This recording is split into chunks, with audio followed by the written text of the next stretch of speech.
Minds podcast. Yay. Today I have Mandy Shulis, and we were just talking about how you get the frozen face, like super fun. We were trying to do it on purpose, but it didn't work. But welcome, Mandy.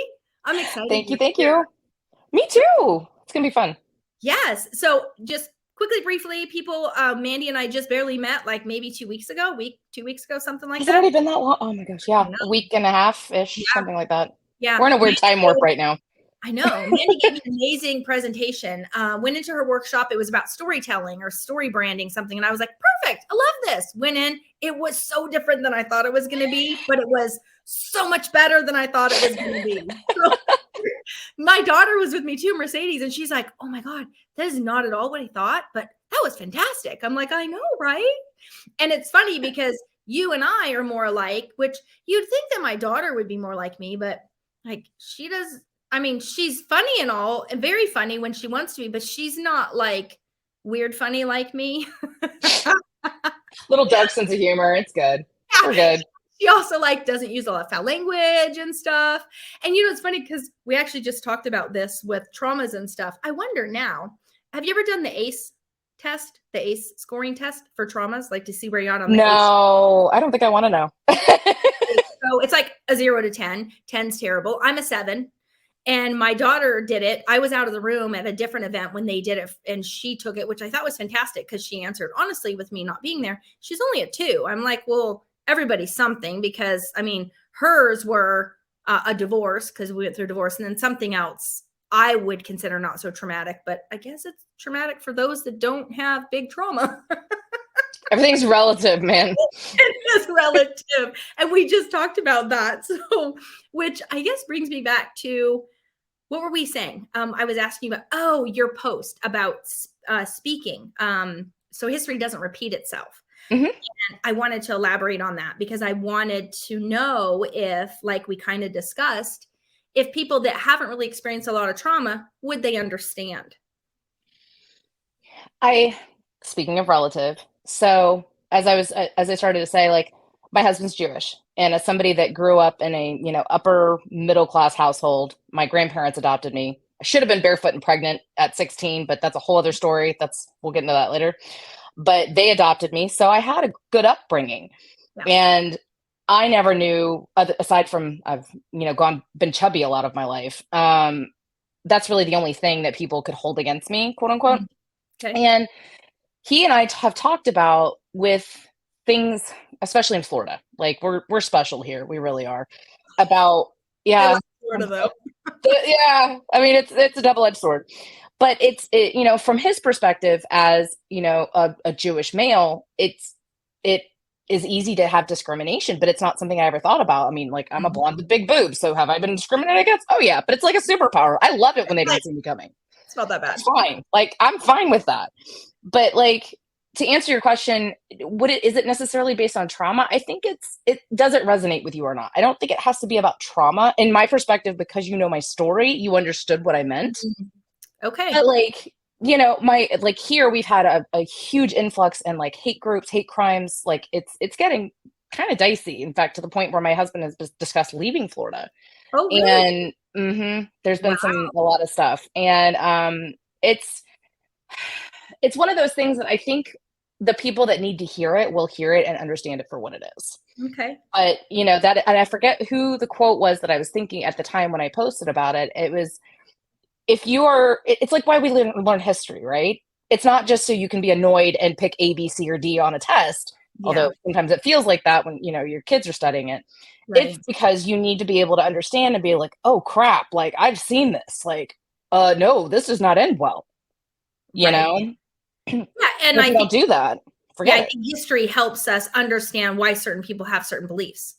Yes, 100%. Because some people really are raised based on things like that. So it becomes very important for them, their culture and things like that. And some of us are not. Like for me, culture and stuff, like you mentioned Cherokee. I'm like, yeah, I'm 8th Cherokee.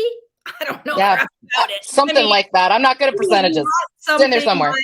It was not something my dad's like, by the way. But then you get people where they really embrace those sorts of things. And I think it's fantastic either way, right? So I'm definitely knowing that that's why it's quite important. For me, I didn't care for history in high school. I thought the same. I'm like, this is stupid. Like, why do I need to know this? Now that I'm almost 50, I'm like, I should have paid attention. I feel like that should be a bumper sticker. Pay attention. Don't be a test later. Trust me. For sure.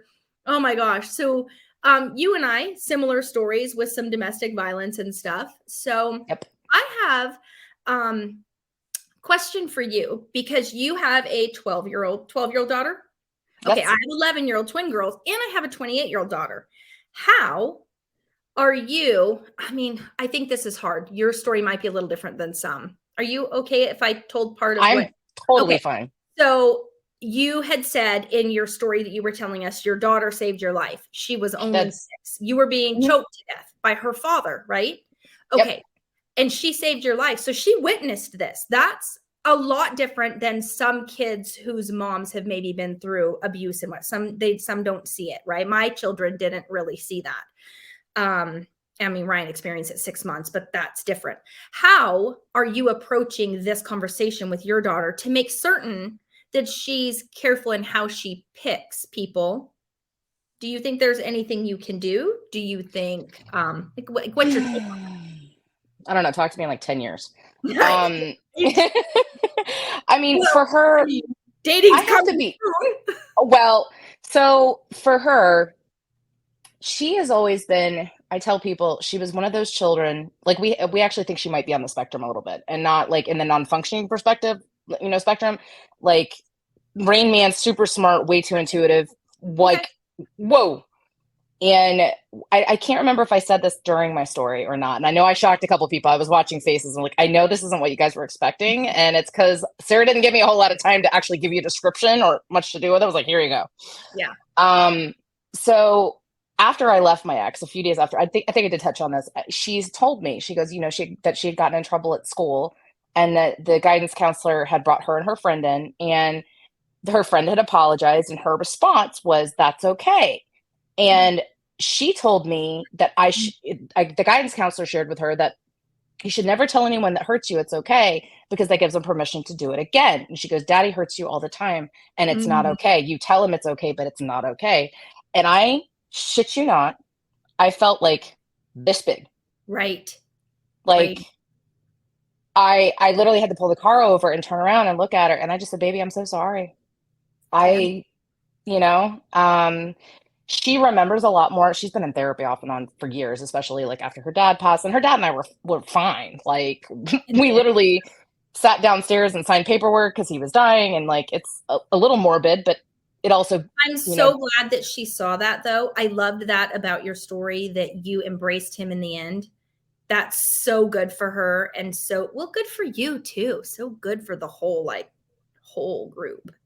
But yeah. I did love that. Sorry. No, it's okay. And like, to answer your question, I just try to keep a very open dialogue. And there have been times where I'm like, I might be getting it wrong on this one, and I'm sorry, but like even today I was doing an interview and I was like, I don't make it a secret. Ella is very much a part of my story. Yeah. My end game with creating the business that I'm creating is to have her help me with graphic arts and design and make it a legacy business. That's what I want to do. That's nice. So then that will lead me to a question I never even thought about. How do you feel like, because she's 11, 12, or 12 now, that grade, how is this going to be when maybe she's 16, 17? Is she going to be super thrilled that her story's out there? What do you think about that? I think she's always been a kid that really struggled with feeling like she belonged. She's always been a little different. Yeah. And okay, to put it in perspective, we were at sushi the other night and I was joking. I was like, what are you going to do if mommy ends up famous? Like, I want to do speaking. I want to do all these things. And like, I love like, who is it? Like Gabby Bernstein and all of those women that literally just let the freak flag fly. And they're like, look, this is like, one got famous and not decided, but like came out as a lesbian and is now married a woman. And I mean, good for her. But, like she takes the fact that our story is a lot. And I'd like to say it's unique, but it's not. You and I both know it's not. Right, which is sad. It is. And she embraces it. She loves it. Now, will she always love it? I don't know. I really don't know. I do know that every time she hears her friends fight, excuse me, fight with their moms, she will be the first to be like, "What is your problem? Like your mom." She always has my back, and I keep being told it's going to change. I was told, I was told it was going to change when she was a preteen. I was told it was going to. No, I don't think it will. It won't. It won't. It won't. My oldest daughter, she's 28 now. She probably saw a lot more than I think she saw because she was 3 when I finally left her dad. But she's always been very protective of me. Like even if my mom couldn't even joke about me knowing me. And she's like, same thing that way. And my mom's like, Jesus, this kid has your back. Like it's annoying. And Mercedes, I've heard that before too. Yeah. I mean, she's not one that's like going to stand up and like protect me. But then again, maybe she would. I've not been in those situations now with the adult and stuff, but she very much, if she hears me a little sad or down, she'll go do little things. Like she'll buy me a sign like, well, you're worth it, Mom. That's Ella. Yeah, very much. Ella. It's not going to change. Mercedes is 28. She's a mom now. And you met her. I did. Yeah. Beautiful girl. Like just stunning. Sometimes I look at my kids and I'm like, I'm not really sure who made you. I baked you myself. I baked you myself. Babies. No, I'm just kidding. No, she just, I think I was hoping, I told her, I don't know if she told you, but I kind of like, not yelled at her across the bar area, but I was like, I'm not being awkward, I swear, but you're just absolutely beautiful. So I kept looking at her. I was like, and I feel like I just should tell you that. Like, you just are, and I'm okay with being the weird chick that, like, my goal is to be like drunk girls in bathrooms everywhere without having to be the drunk girl in a bathroom. That is like my goal in life. I love that so much. Oh my God. That's so funny. So we talked about the one post you made. There was another one that you put, and I just stalked your Facebook. No, only because I never know who's going to see it. And I didn't want to like pin everything on that, but you had made a post, which I think is huge. You're talking about forgiveness. Mm-hmm. I want to know through your life, and when you're talking back to me about this, think of the other women or people or whoever might be hearing it. How do you use forgiveness? Do you use it for you forgiving others? You forgiving yourself? How are you using it? All the above. Okay. So one of the things that I realized, and because you were in my talk, like I am a storyteller, and I say branding because it's a word that people understand, but I've never met an entrepreneur that does not have a story. So when I say storyteller, it's a lot of mindset work too. It's recognizing the power behind your story. And a story told from a victim mentality is a much different story than, even with the same words, than if you tell it from an empowerment perspective. That's so and yeah. When I talk about forgiveness, it's all the above. Like I had to make a visceral, very cognitive decision of I could either stay mad at my ex-husband, or because he had no one left, he burned all the bridges he had. His mom was 10 shades of crazier than he was. I found her 2 months after him, but that's a whole other story. And, I left him. There is no way. Like I married him twice. I think I told you this. I said it during my speech. That's right. I believed, just like I still believe, that people can choose to change. Yeah. And the unfortunate part about addiction is the only person that knows how deeply rooted it is the person that's going through it. Yeah. And you can hope and pray and whatever, but you have to remove yourself from that situation, which is what I did. And the unfortunate part about it is he did self-destruct. And I knew that was probably what was going to happen. I hoped it wasn't, but that is what happened. Yeah. And at the end, that burden, you couldn't bear. Yeah. For me, I might have done it, but not for Ella. No. Right. It's amazing, especially when you are learning how to love yourself, what you will do for your children that you won't necessarily do for yourself, but maybe you learn it in a different direction that you're supposed to. Like you're supposed to do the self-love part first, but then you think about it and it's like, if I love my kids this way and they know what that feels like, why do I not deserve the same? And that kind of circled back to the forgiveness part. Like he's dead. Like what is being angry about it going to get me? Nothing. That's true. Yeah. Absolutely true. How do you teach your kids, and even your son, he's 2, so there's going to be a lot to come with that. How are you teaching and going to be teaching them kind of these things and what you've learned? Like our boys, one of our biggest fears is, well, we don't want them to grow up and be the abuser, right? That was such a thing for me. I'm like, I swear to God, I would ingrain to those boys. I'm like, you touch a girl, I swear to God, like I'm I will have coming. your head. No one's coming but me, and you don't want that. I was just so adamant about that. It's like, I'm not going to raise an abuser. And but at the same time, I didn't want my boys to be abused and be okay with it. Does that, you understand what I'm trying to say? So how are you going to teach your son? Because he's obviously not been through this, and your relationship now with your new husband's amazing, and that's never going to be a thing. So it's not like you'll be able to say, so here's an example, right? What do you think you're going to do? It's actually not what I think. It's what we've already started doing. Okay. So my husband and I, when we first met, give you a story. When I went to go stand up to go to the bathroom, he stood up too, and I was like, "Oh, you have to go too." I didn't realize he was standing up because I was going to the restroom. And some men, it's an affectation, it's whatever. But he was raised like my husband has a fedora. I don't know if you remember, the first day he had it on, Mm-hmm. and abuse happens many times because there is a lack of self-love and there's a lack of respect for themselves or Right. yourself Yeah. and the other person. Right. And it can translate into a lack of respect for life. It is what it is. Yeah. So what I really try to drive home with both the kids, and I think we're already starting to really kind of register it with Bo, is respect above all else. So there is nothing I will not tell my husband. Like, we actually have had, sitting in the hot tub having a cocktail, one-upman story, like, "Oh, you did that? You're not going to believe what I did."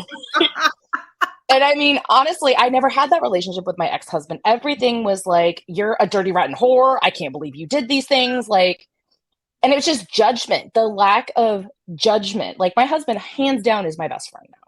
And I always used to tell people about that, my ex-husband, and I wanted to believe that was true. And I didn't have a whole lot of reference. Like, my grandparents had a more of a traditional type, relationship. And I think that ultimate respect for each other, I think that it translates to so many things. The abuse portion is when people hurt people hurt people. You know Mm-hmm. that. And Yeah. when you don't feel respected, when you don't feel safe, you're like an animal. You get scared. You said, sometimes you would instigate stuff. I did too. Like, I started to wonder if I was crazy. Like, Yeah. I'd come at him sometimes before he came at me. Like, you want to You're go? like, Let's go. right. You're like, so we've already fist fought before, but hey, I'm going to go ahead and pick a fight. I mean, why not? Right. It's like, you know what? You could do this shit every day. It's my turn. Absolutely. It's my turn. And I guess that's what it goes back to, is also when you don't have that standard of care, when you don't have that, my husband and I have gotten into fights. Like, for the first 3 years, we didn't fight. And I was almost relieved when it happened, because it's like, oh, thank God, like, nothing's good. The world's not going to end. Yeah. And, but we are very careful with each other. And I feel like if you are not taught, which my ex-husband was not, he did not have a good upbringing. He did not have good examples. He didn't have any of that. Yeah. I mean, he was kind of thrown to the wolves at 12 years old.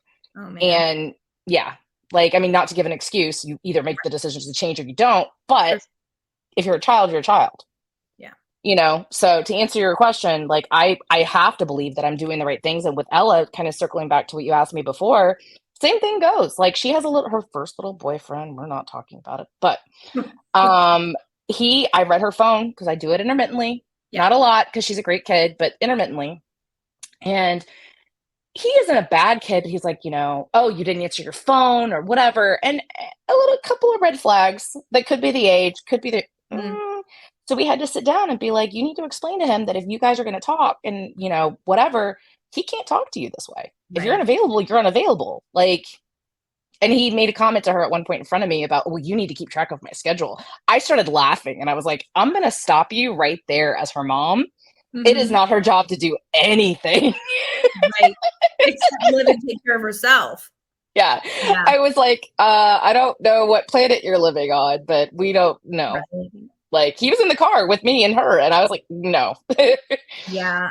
I know with Mercedes, she when she was about 17, she was dating a boy, and I pick and choose, even to this day, I pick and choose kind of what I tell the kids. I think it's mostly because I just wait until I feel like they can mentally handle it or it's going to benefit them in some way. Like they need to know this info about me because it can change them. And so that's really when I came out. So Mercedes got a little wrapped up with a boy, and he got exactly that. The phone calls. He's like, why aren't you answering? And then because he was friends with the whole family, his mom and I were friends, he knew all our phone numbers. He's bugging everyone at 3 a.m. No. Yeah. No. Okay, this is ridiculous. So then, of course, and I had noticed Mercedes was getting less like social with the family and just things. So I had a quick conversation with her. They split up. Yay. A little bit longer goes by. She's like, so do you mind if I like date so-and-so again? I'm like, it's one of those Here we go again. You're like, whatever I say right now is really going to make an impact. And you're like, give me a minute. So what I did was I went and I took about, I don't know, the evening, a day or so, and I found some articles and stuff about emotional abuse. And I had her read them on like what's happening, what it does, and this, that. And I'm like, you read these articles, read this, read that. It was a few things, maybe an hour or two worth of reading. I said, and then, we'll talk, and I support whatever decision you have because I have to. She came back. She goes, I'm not even dating that. And I was like, sweet, I support you 100%. So, and then that's also when I told her a little more about, really the in details with her about her dad and I, because I never wanted to come at it like I was just talking shit, but it needed to make sense when it popped up. And so it makes sense now, and she gets it. And I'm hoping that was what was very helpful, because kids, they're going to make choices and pick things, and sometimes they don't know the right answer, and or they do it to spite you. Mm-hmm. Yeah. Right. So, like the littles, they work in me with my business and stuff, which I do a lot of suicide prevention and stuff. So they're very aware of that. They have no idea I struggled with it, though. No idea. But there is nothing I can think of at the moment where my 11-year-old daughter would benefit from that besides worry about me. Is mommy going to die when she's sad? Because I still get sad. I still get like, fuck right off, give me 5 minutes. And I don't want him to think, what's mommy doing? So I think you have to be careful when you decide what you tell your children. But for you, your daughter saw some stuff. So you just got to go right in. Well, go right in there. And I don't bring it up all the time with her. Like every once in a while, something will happen, or we'll touch on something, or, and the thing is, especially since her dad is gone, and like her stepdad has now adopted her, and like, that's she amazing. finally, oh yeah, like 2/22/22, we picked the date on purpose, was her adoption date. Yeah. And it's right after her brother's birthday too, because he was born 2/18/21. So they actually technically have birthdays right next to each other, but okay. So yeah, fun. no. And I wish, as somebody that did, we were talking about abuse and how it kind of perpetuates itself and the cycles. My first 4 years of life, I was with my birth parents, who were both addicts. I do have flashes of memories, and I'm almost 40. And I've had to sit with it, and I'm a very analytical person, just like you. And I'm like, okay, I had a good upbringing from here to here, which was the majority of my life. At what point did those first 4 years impact me so badly, or whatever you want to call it, that I was like, okay, maybe I can make this work? Because my ex-husband wasn't the first time that happened. My first relationship that got physical was, I was 14, and I just, bottom of the barrel, I would accept whatever treatment I got, and I just didn't have any self-worth. And my mom even said, like my grandmother, but she's my mom. So if you ever hear me say mom, it's that. Yeah. And going back to that, like, radical forgiveness. And I realized after I had my daughter that a lot of it had to do with my birth mother giving me up. Not that my grandmother took me, which is amazing. And I've always loved her, never had a problem. Sure. But it was that, like, I would lay down on train tracks for my kids. Why was I not worth it? Yeah. Yeah. And, I wonder if, also, I'm sure you've probably had therapy and stuff, but. Lots, thousands of dollars. Like, could have bought that mansion. I would have that office. I would have that office. I would not be sitting on a futon hiding from my kids, but it's all right. Oh my God, so funny. Not, but I guess we have to make light of shit, right? Oh gosh, I forgot what I was going to even say. It's okay. It's totally fine. I get where you're coming from. I want to ask, Oh, does this all tie into, because of course your story is longer on like how you got to where you are for work, but is this really what now you're like, I'm in a place that I love and this is why I do what I do? 100%. 100%. Like, I'm still building the car. I think you've heard me say it, like entrepreneurship is like building a car while you're driving it. But I've helped enough clients. True. It It is. is It's so like, oh, true. there's the gear shift that magically appears. Go forward. Awesome. And I kind of feel like that's what's happened. Like, I'm like, okay, I'm really good at writing. I can write. Okay, I'm really good at SEO. I can do SEO. I'm really good at all these things. But what I could do in my sleep is what you saw me with the storytelling portion. Yeah. And I pride myself on not being what people expect in this capacity, because the two portions of what I do is the first part of what I do is unpacking the shit, unpacking the Mhm. mindset portion, unpacking I'm teaching a workshop tomorrow about how do you find your superpower? Oh, I need to get that link. Unless it's in person. And It is in person, unfortunately. Although if it goes really well, I'm just going to take the framework and teach it again. Um, there. Yes. So I've already been told I'm teaching at least 2 or 3 in Tampa in the next year. So I will keep you. I may even come back out to Arizona. And I mean, that's the wonderful, amazing thing about what you do and what I'm doing. Like, you're in Arizona, I'm in Tampa. Mhm. It's a moderately cheap flight to get to either Yeah. place. Like, yes, I'm tired from traveling, but it's all relative. Again, there's that word. Right. And I I just, oh my gosh, I am so excited. And the big issue that I'm having is stopping. Like, I keep seeing the building blocks clicking into place, and it's like watching Tetris. I'm like, you have to sleep, you have to stop. Like, my husband even goes, I'm gonna drug you. Like, you have to. And I'm not manic, I'm not bipolar. I've been Yeah. evaluated. I promise I'm not. Yeah. Like, I had to be evaluated when I was going through custody. Yeah. No, I And hear I you. We just get excited. Yeah. Get I'm very like, oh my excited. God, finally, like, this is what I was meant to do. Holy shit. Okay. I love that.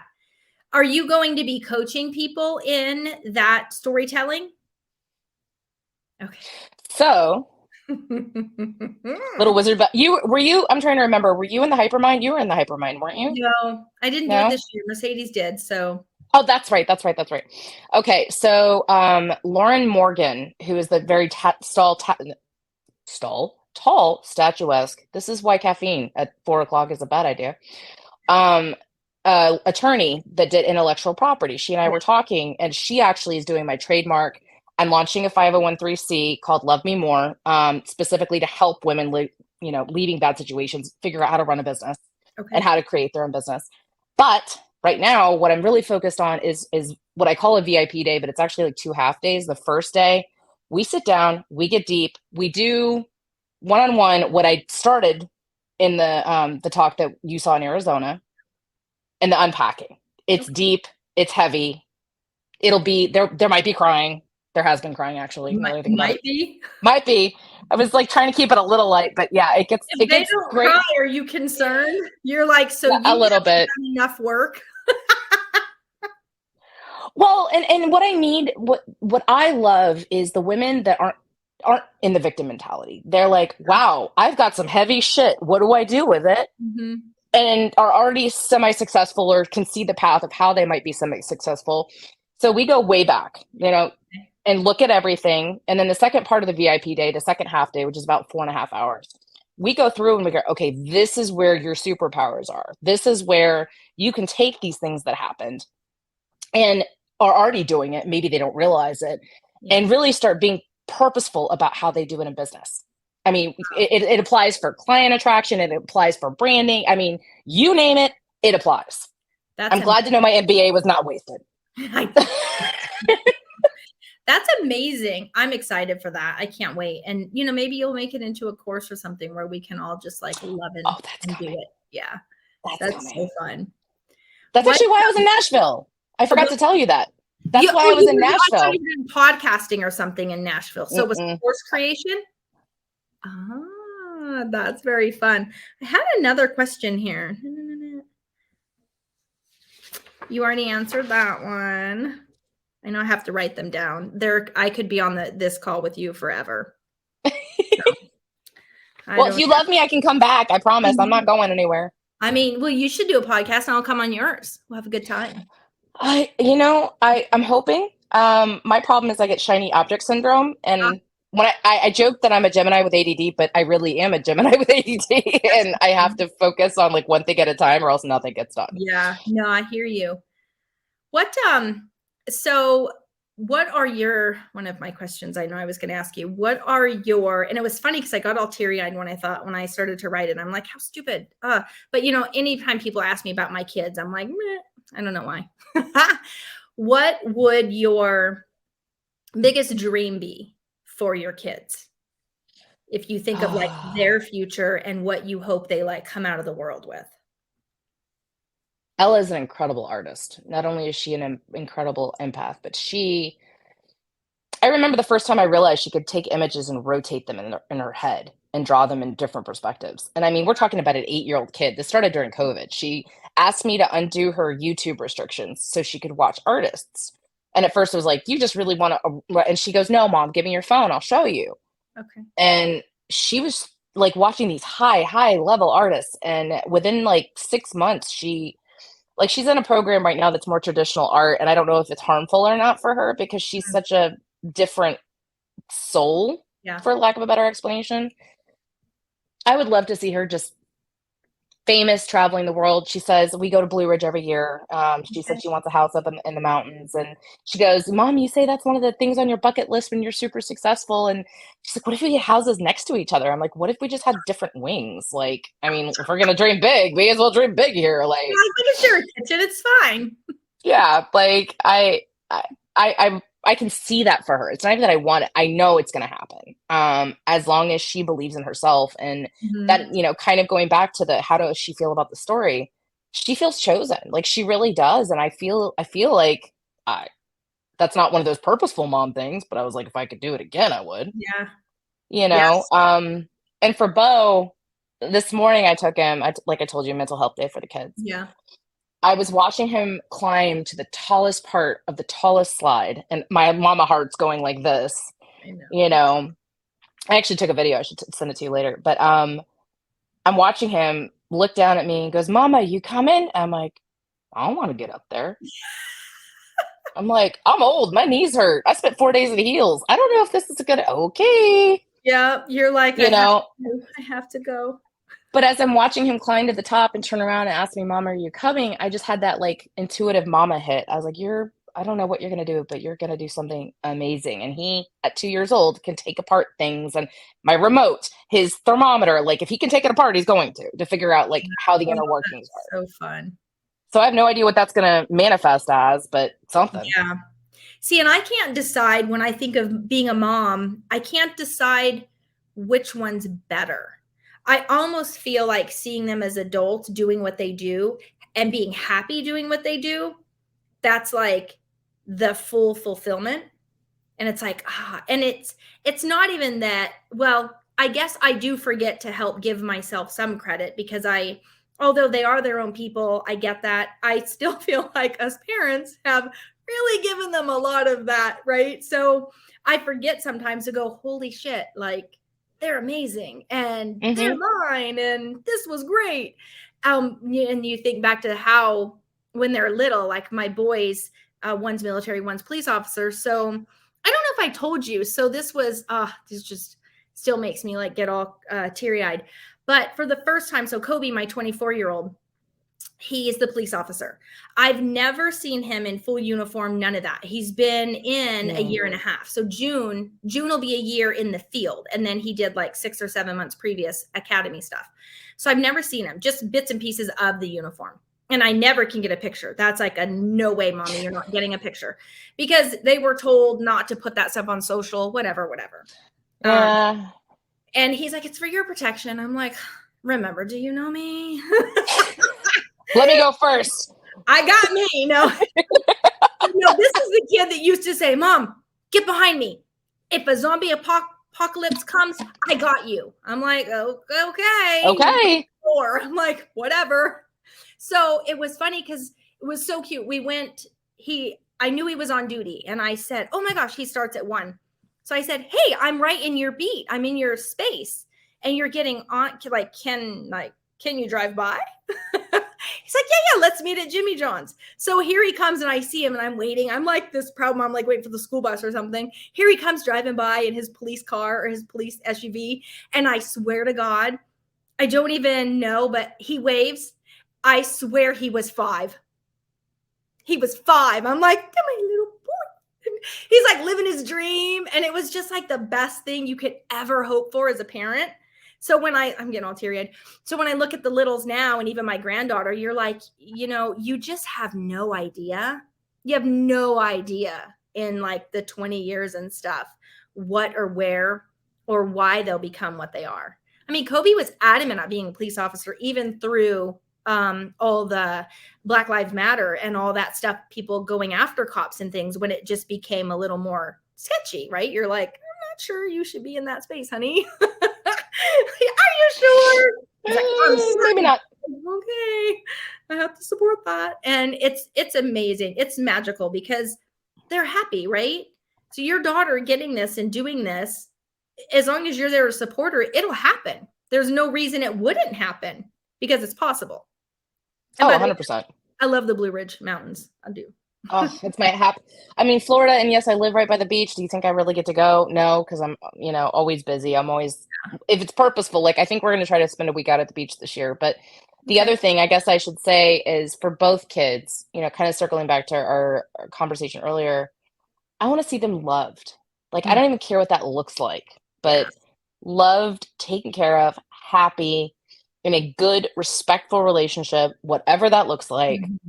I just, she's very adamant. She doesn't want kids, doesn't want to get married. And I keep trying to tell her, if that's what you want, that's fine. But if you're afraid of going through the hard shit because of what you watched, I would not take any of it back because A, you wouldn't be here and I wouldn't appreciate the life I have now the way I do. Oh, for sure. Yeah. I mean, I would say for me, I would support that, but yes, keep your open mind, you never know.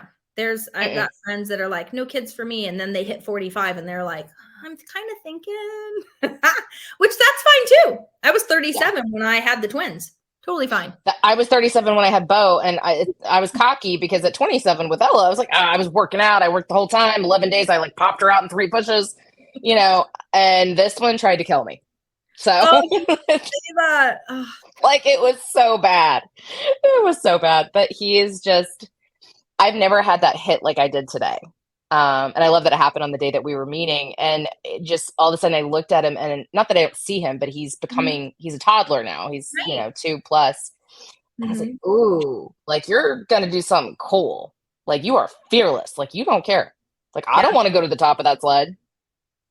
Isn't that fun? Because we get lots of those through our kids' lives. I think it's so fun. You just instantly, you could just be sitting here doing nothing and you take a quick glance and you're like, you see this different part.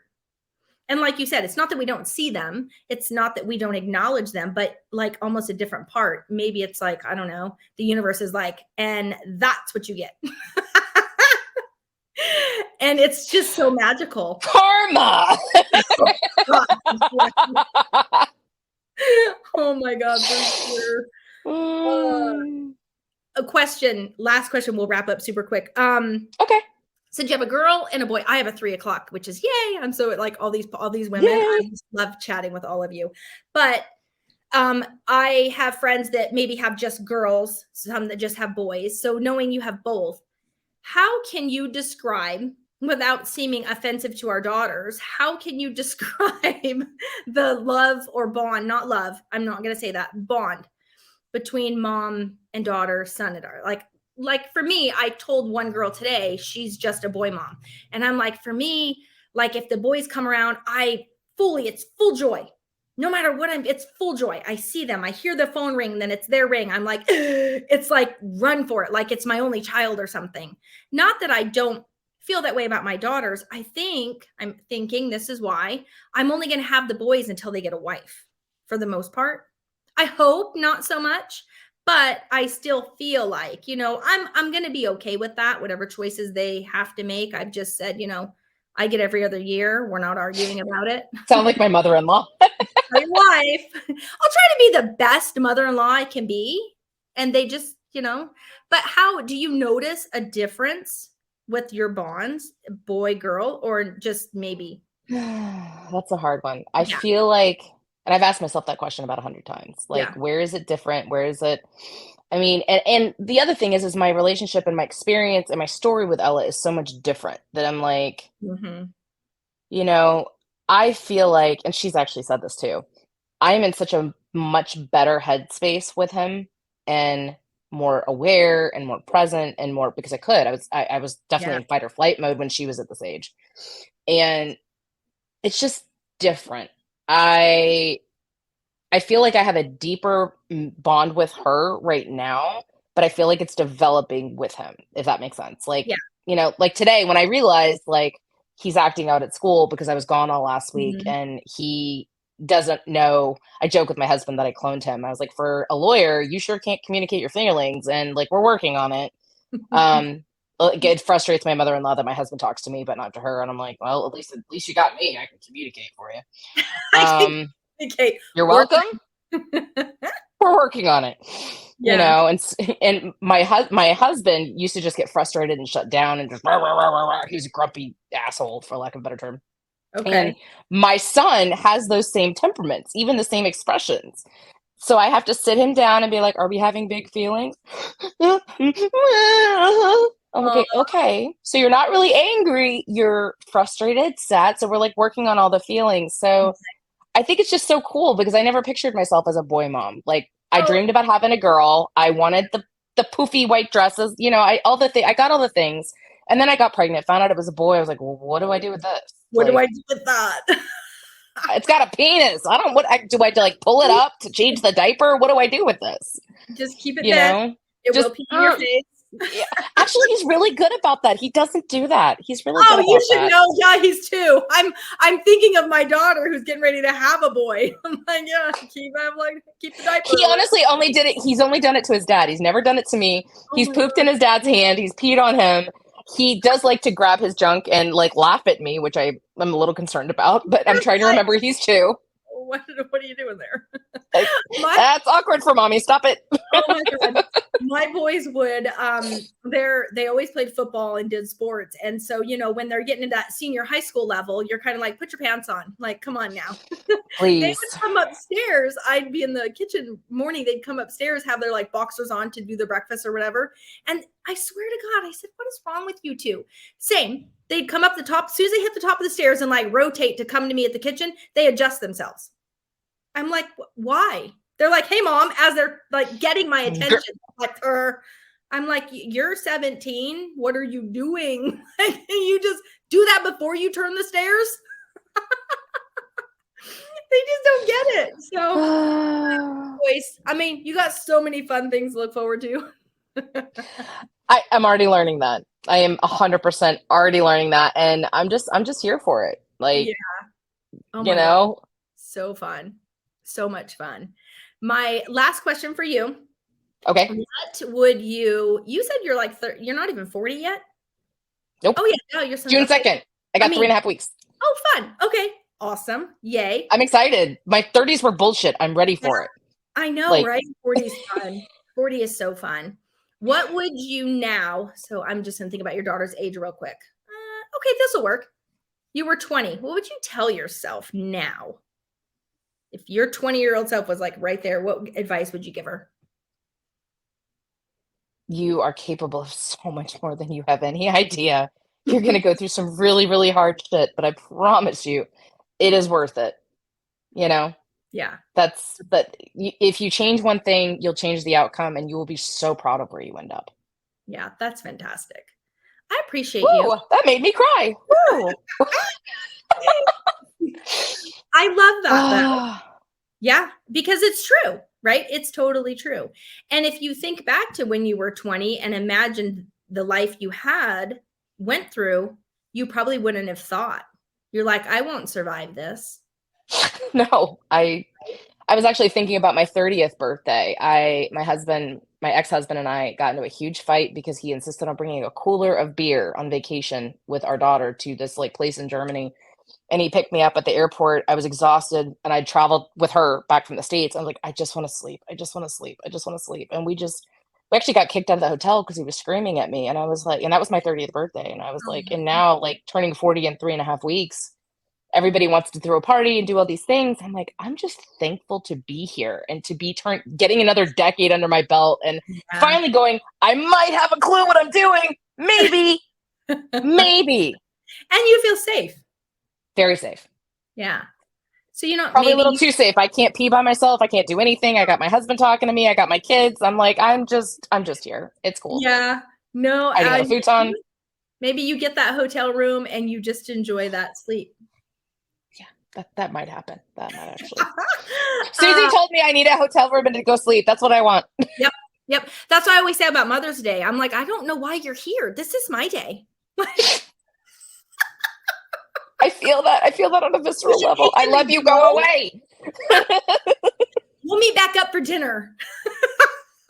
I mean, it makes sense. Like, what? I don't want Mother's Day should be like me, like not having to mother, because I mother 364 days. I mean, sometimes 365, depending on the year. Yes, not that I'm counting. Next year it'll be. No one has bought into that yet, though. No one has bought into that Mother's Day theory for me. It's okay. Oh my gosh. I'm so glad you were here. I appreciate you. I love the other thing you'll always hear me say is the universe doesn't make mistakes. It just doesn't. And I try to go, ooh, I like you. Like, I'm like, I don't know how this is going to unravel, but let's see, and it's kind of funny because that same mentality, people used to joke when I was in college, like Mandy was like, ooh, what's this button do? No, Mandy, no, don't do that. And maybe that's kind of true, but that's also, now it's not something that's to be avoided. Now I'm like, I don't know why I'm supposed to know you, but I am. And I felt that way about you. Oh, well, I appreciate that. And I mean, the more we talk, we kind of know why. That's true. That is 100% true. Yeah. I can predict you are going to help me perfect my story and make it what it's supposed to be to help other people. I would be honored. People are yet. It could be young people. It could be women. But I think you're the person that's going to help that happen. Oh, you're determined to make me cry today. Damn it. Don't do that. I love you. I love you too. I've known you 2 weeks, but I love you. I moved in with my husband like 2 months after we met. Like, you know. That, you know what? There you go. There's the advice. There's the advice to pass down to our kids. Like, when you know. I agree. I mean, we have intuition for a reason. And if you follow it and you raise yourself right and you stay educated, you just know. And it's okay. That is true. That is 100% true. Yeah. Perfect way to wrap it up. Thank you for being here. Thank you.